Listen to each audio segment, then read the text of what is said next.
오늘 하나님의 말씀은 시편 27편입니다. 이 시편 27편은 이게 아, 어, 세 단락으로 크게는 이제 되는 건데요.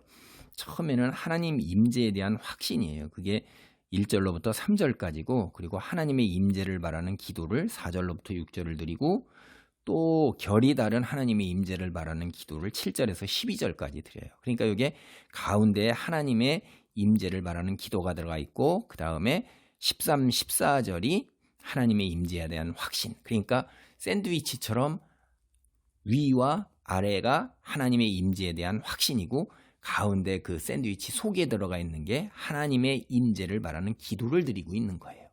그래서 시 27편 전체가 하나님의 임재에 대한 갈망으로 가득 차 있는 것을 우리가 살펴볼 수가 있습니다. 이게 이제 시편 26편하고 공통점이 있는데, 시편 26편 자체는 하나님께 예배를 드리는 것, 하나님 성회에 들어가서 그 속에 합류해서 하나님 공동체에 합류해서 하나님께 예배를 드리는 것을 굉장히 26편은 갈망하는 거거든요. 그러니까 예배를 아무나 못 드리는 거죠. 그게 그 하나님의 장막을 염려하고 하나님을 절대적으로 신뢰하는 것을 확신하고 자신의 결백을 밝혀달라, 또 여호와의 구원에 대한 소망, 이런 것들이 26편, 27편이 사실은 연결고리가 이루어져서 비슷한 정황 속에서 하나님께 계속 기도를 드렸던 걸 우리가 알 수 있었어요. 예, 특별히 이 시를 보면 자신의 생명을 악인들에게 세상으로부터 위협을 받고 있어요. 그럴 때 하나님의 임재와 구원의 손길, 이거를 갖다가 굉장히 갈망하는데, 하나님의 그 구원의 손길이 아침에 그 떠오르는 햇볕에 쫙 비치는 것처럼 그렇게 자기 삶의 스며드는 걸 체험한 거예요. 그리고 그래서 그 시험을 통하여서 하나님께 인정을 받은 그 경험을 토대로 자기가 지금 당면한 어려움 속에서도 하나님이 나를 반드시 구원하시는 신뢰가 흔들리지 않는 것입니다. 그러니까 다시 말씀드려서 이 메시지는 뭐냐면, 주님을 사랑하고 잘 섬기는 사람도 세상 속에서는 어려움을 겪는다. 근데 어려움을 겪고 또 그 다음에 어려움 속에 처할 수밖에 없는 것이 세상의 현실이다, 우리 삶의 여정에. 그런다 할지라도 용기를 내어 주님을 간절히 바라는 희망을 가져라, 좌절하지 말고. 이게 이제 메시지예요. 그래서 27편 1절로부터 3절은 하나님의 임재에 대한 확신인데, 오늘 여기를 살펴봅니다. 여호와는 나의 빛이요 나의 구원이시니 내가 누구를 두려워하리요. 여호와는 내 생명의 능력이시니 내가 누구를 무서워하리요. 여기서 이제 여호와는 나의 빛이라는 말 나오죠. 그 다음에 생명의 능력이라고 이제 번역이 되어 있잖아요. 능력.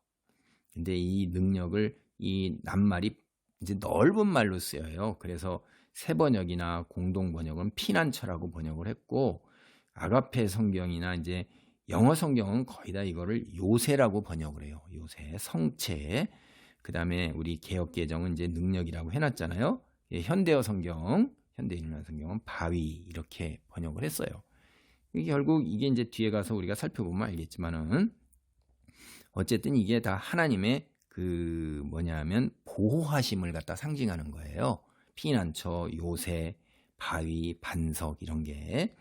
근데 앞에서 이제 여호와는 나의 빛이요 이렇게 했을 때, 그 주님이 자기 백성에게 약속하신 구원과 승리와 연관되어 있는 게 빛에다 비유하는 거고, 하나님 빛은 밝잖아요. 그러니까 하나님의 늘 언제나 밝은 면, 긍정적인 면, 이렇게 얘기해요.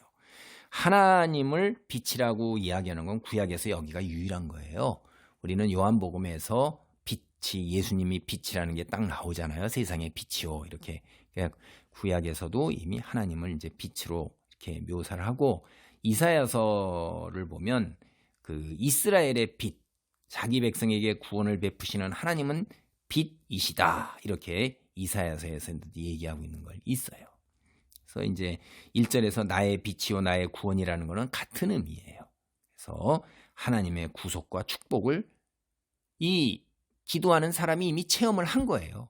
그래서 그거를 그렇게 이 비유해서 이야기하고, 아까 제가 이제 능력, 피난처, 요새, 바위, 이게 다 하나님의 보호하심을 갖다가 그 은유적으로 표현할 때 자주 사용되는 이미지예요. 이런 게. 그래서 하나님은 자기 백성에게 구원을 베푸시는 능력이 되어 주실 뿐만 아니라 어려움에 처할 때 피할 수 있는 피난처로 보호하는데 요새와 같은 분이에요.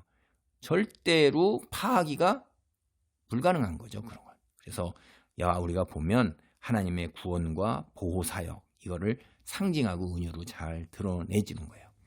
하나님께서 우리의 빛이요 우리의 능력이시라면 구원 요새 피난처라면 우리는 무서워할 게 전혀 없죠. 그분이 전지전능하신 분이고 그분이 창조주요 통치자이시기 때문에. 그래 악인들이 내 살을 먹으려고 내게로 왔으나 나의 대적들 나의 원수들인 그들은 실족하여 넘어졌다. 거꾸러졌잖아요. 거꾸러지면 망하는 거죠. 군대가 나를 대적하여 진칠지라도 내 마음이 두렵지 아니하며 전쟁이 일어나 나를 치할지라도 나는 여전히 태어나리로다. 이게 따돌림 당하는 거, 공동체 안에서 따돌림 당하는 거, 그런 것도 홀로 서는 거, 그것도 이제 쉽지 않은데 세상에 보세요. 나 혼자요. 그다음에 온 군대가. 이 다윗 생각해보면 사울이 3천여 명을 뽑아가지고 와서 포위하는 전술을 자주 썼어요. 사울이. 그래서 군대예요. 그게. 그들이 죽이려고 창칼 활로 칠 때도 마음이 평안하고 불안과 두려움 속에서 흔들리지 않는다는 거예요. 이게 대단한 거죠.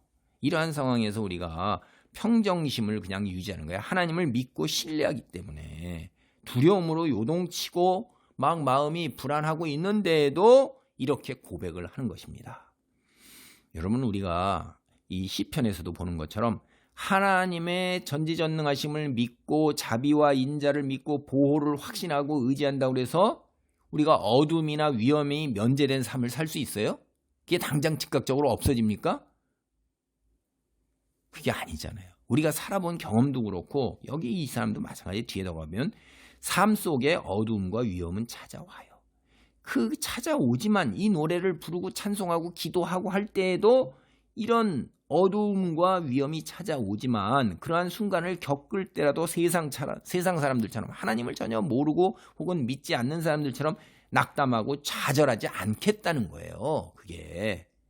그래서 믿음이라는 것이 어두움이 비켜가고 어두움에서 면제받고 시련과 고통이 면제받는다 이런 건 아니에요. 믿는 자라 할지라도 다 알잖아요. 우리도 교회 안에도 낙담과 좌절과 실망과 고통이 있지만은 그런다 하더라도 그걸로 인해서 우리가 절망하고 낙담하고 삶의 끈을 놓거나 이제 다 파멸되었다고 하고선 끝나버리고 이러는 게 아니잖아요. 좌절하고 그냥 그걸로 우리가 다 그냥 낙담하면서 모든 것을 다 포기해버리는 그런 게 아니잖아요. 우리는 좌절하지 아니하고 하나님을 소망할 수가 있어요. 궁극적 승리는 우리일 것이고 모든 것이 합력하여 선을 이룬다는 그런 신뢰 속에서 빛의 하나님이 사망의 음침한 골짜기를 걷고 있는 우리에게 함께 동행하신단 말이에요. 그러니까 우리의 마음이 대낮처럼 환하게 밝아지는 거고 그 속에서 우리가 여호와께서 내 발걸음의 등불이요 내 방향을 나아갈 거를 인도하시는 거예요. 삶이 어두운다 할지라도 어둠이 깊어진다 할지라도 새벽이 가까이 옴을 우리는 알고 절망하지 아니하고 빛의 하나님을 간절히 바라고 나가는 것입니다. 이 이야기는 그런 이야기예요. 기도합니다. 하나님 감사합니다. 우리가 그리스도인이라 할지라도 우리 삶 속에 어두움과 시련이 면제되는 것은 아닌 것을 봅니다. 어두움 속에서 길을 걸을 때에도 하나님을 믿고 의지하고 신뢰하며 합력하여 선을 이룸을 아버지 믿고 고백하는 가운데에 시련과 고통을 능히 감당하며 극복해 나갈 수 있을 줄 믿습니다. 그러한 삶의 자리를 지켜나가는 믿음의 사람으로 세우소서. 예수님의 이름으로 기도하옵나이다. 아멘.